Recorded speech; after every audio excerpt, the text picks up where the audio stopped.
Pakistan in new geopolitics. Geopolitics which continues to evolve at a pace unprecedented in the history of international relations since the Treaty of Westphalia. It was only a few months ago when I read the draft of this book before the American elections. There was a different geopolitical framework that existed at that time. And by the time this book is out of the press, there is a different geopolitical framework that we are dealing with only in a matter of few months. So this geopolitics is quite fluid, and our ability to navigate this fluid nature of geopolitics will define the future of Pakistan as a viable, prosperous nation. And the seriousness of this issue demands that we look at this issue beyond the diplomatic niceties and academic jargon. Whether we have been able to successfully navigate this geopolitics during last few decades, I think this war which has been imposed on Pakistan, it gives us a litmus test whether our foreign policy has been efficient, whether our foreign policy has been able to achieve the stated goals. If you just have to look at the success of our foreign policy, you need to look at the responses, the global responses to what India narrated to the world and our official stance on Pahalgam incident. And let's call spade a spade. With the exception of 3 countries, there was not a single country, whether it's a great power, major powers, or regional powers, which have endorsed Pakistan's perspective on Pahalgam incident. First of all, China, which endorsed Pakistan's perspective for an impartial investigation into Pahalgam attack, Turkey, and to a great extent Malaysia. And since Far East is always absent in our academic and policy discourse, we fail to see what is happening in that crucial part of the world. And I think Malaysia went out of the way to play its role to mediate and to extend some sort of diplomatic support to Pakistan.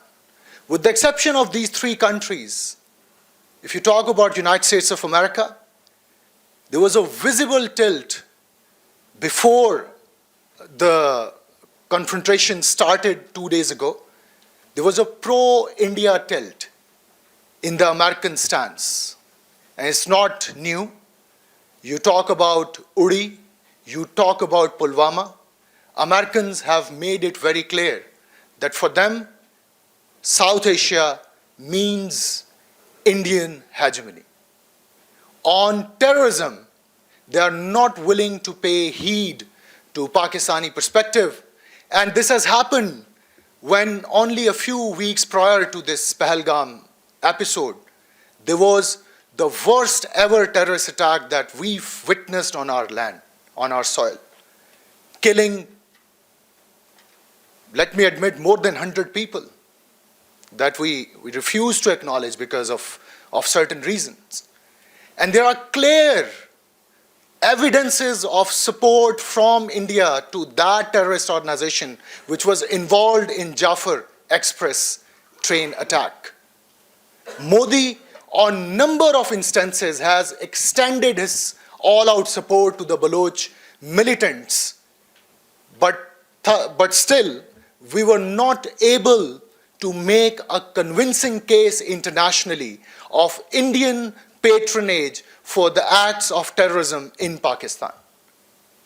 World listens to India despite the fact that this is a country which has succumbed to a fascist regime. RSS, Ambassador Nagmana rightly mentioned, an organization which has been banned thrice in India.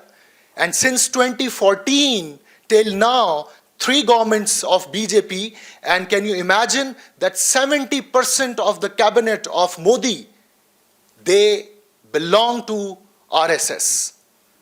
वो RSS की नर्सरियों से पढ़े हुए वो लोग हैं, वहाँ पले बड़े हैं, और let's admit Pakistan is dealing with psychopaths.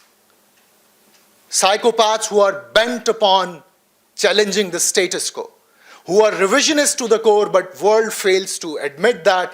Why? Because the West is pretty convinced that what they face now, the only challenge they face to their hegemony, what Ambassador Masood said, Anglo-Saxon order, it's emanating from China or Russia. And to contain China and Russia, they can go to any extent they want. So, I have made one point clear, that we are perhaps not able to successfully balance and navigate this transition. Why is that happening? There are two major reasons. First, our inclination to look at the world in binary terms. We perhaps think that the multipolar world order that Ms. Anila Shahzad has talked about, we fail to acknowledge even multipolarity in our policy and academic discourse. Whenever we talk about transformation of world order, we look at it in bipolar terminology, that perhaps the order, established order, is all about United States of America and China. No, it's not. When academicians use the word pole or polarity, we use it carefully, because pole is defined by composition and distribution of power. A country can only claim to be a pole when it reaches parity with the established power. And if you look at the elements of power, it's only China perhaps which is closing the gap, reaching parity with the United States of America, but there are a number of other contestants as well. Europe, which is trying to basically secure whatever is left for it. Then there are a number of other emerging powers. Russia is there. Russia is never going to be subservient to the Chinese leadership role. Russia has its own legacy to protect and project.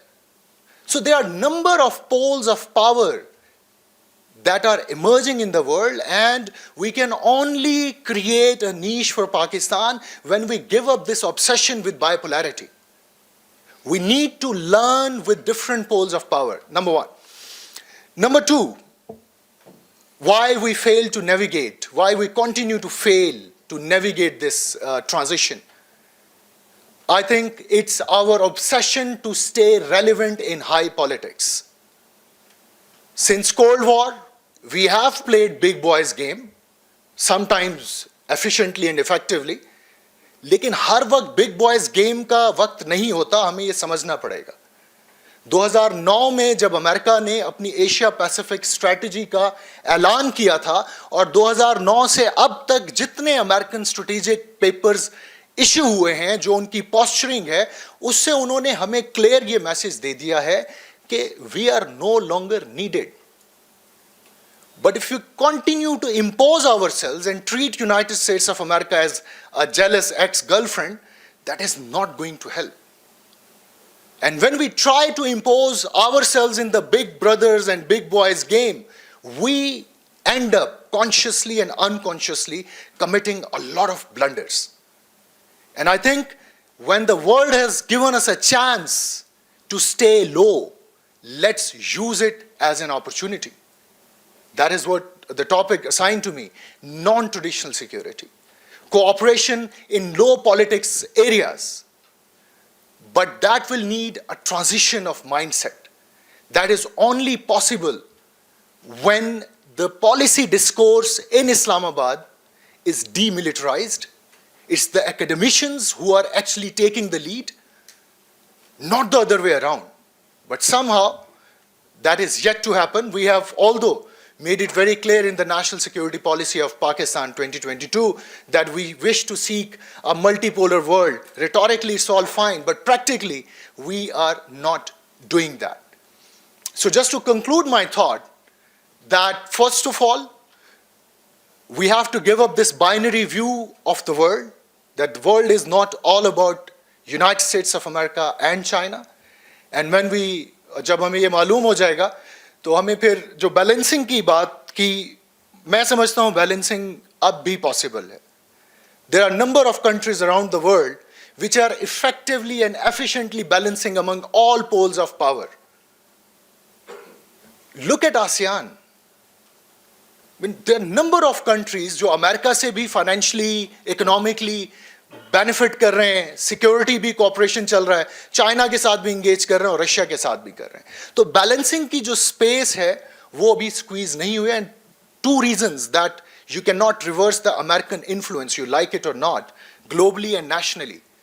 It's American influence over global institutions, whether that is United Nations or FATF or World Bank or any Bretton Woods institution. क्योंकि जब आपने कोशिश की थी आज से गालबन 8 साल पहले, तो एक फाइनेंशियल वॉरफेयर का आगाज किया गया और FATF में अभी ग्रे लिस्ट हुए थे हम कि हमारी चीखें निकल गई थी। तो जो इनका असर रसूख ब्रेटन वुड इंस्टीट्यूशंस में है, जो ग्लोबल नॉर्थ में इनका एक असर रसूख है, उसको ओवरनाइट आप अंडू नहीं कर सकते हैं। और जो पैरेलल सिस्टम्स चाइना और रशिया खड़े कर रहे हैं, उनको मैच्योर होने में अभी वक्त लगेगा। Reason number 2 why we can not help but to continue some sort of alignment with United States of America, क्योंकि अमेरिका का असर रसूख, American interests and influence in Pakistan, it is pretty institutionalized and entrenched. When we talk about institutionalized influence, आप अपनी armed forces को देख लीजिए, bureaucracy को देख लीजिए, फॉरेन ऑफिस को देख लीजिए, एकेडमिया को देख लीजिए, ठीक है? We are all graduates of Western universities, and that is thanks to the legacy of those 100 years of colonization. उसको आप ओवरनाइट नहीं अंडू कर सकते हैं। और दूसरा, सोसाइटल लेवल पर जो एक एंग्लो अमेरिकन इन्फ्लुएंस है, it is only in IPS that we come to speak bilingually. Otherwise अगर आप चले जाएं इस्लामाबाद में कहीं भी, एक भी गोरा नहीं बैठा होता है, and you are forced to speak in English.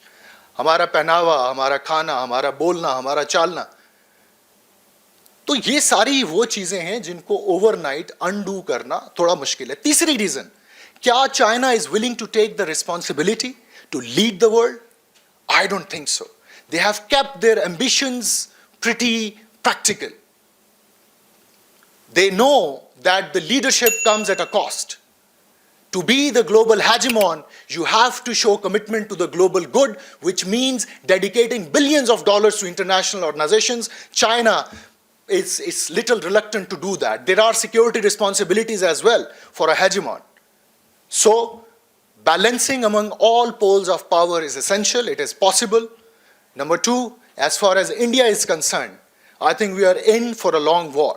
Ambassador Nagmana has clearly mentioned that we are dealing with psychopaths. The psychopaths who wish to see an Akhand Bharat. अब बात इंडस से आगे चली गई है, by the way. अब वो Saraswati river की बात करते हैं। अब वो कहते हैं कि इंडस क्रेडल ऑफ सिविलाइजेशन नहीं था। इंडस से भी 1000 साल पहले सरस्वती रिवर मौजूद था, और वो सरस्वती एक नॉन एग्जिस्टेंट रिवर है जिसको ये अब खंगालने और खोजने की कोशिश कर रहे हैं to convince the world that we have existed long before the Indus Valley civilization was there. तो ये जो mindset है, इसके लिए you need a story and the storytellers and messengers to the world. Unfortunately, our narrative is struggling. Our narrative on international relations, our narrative on security studies, it's not able to basically win friends. And we have to look at it critically as why do we fail. I thank you very much for your attention.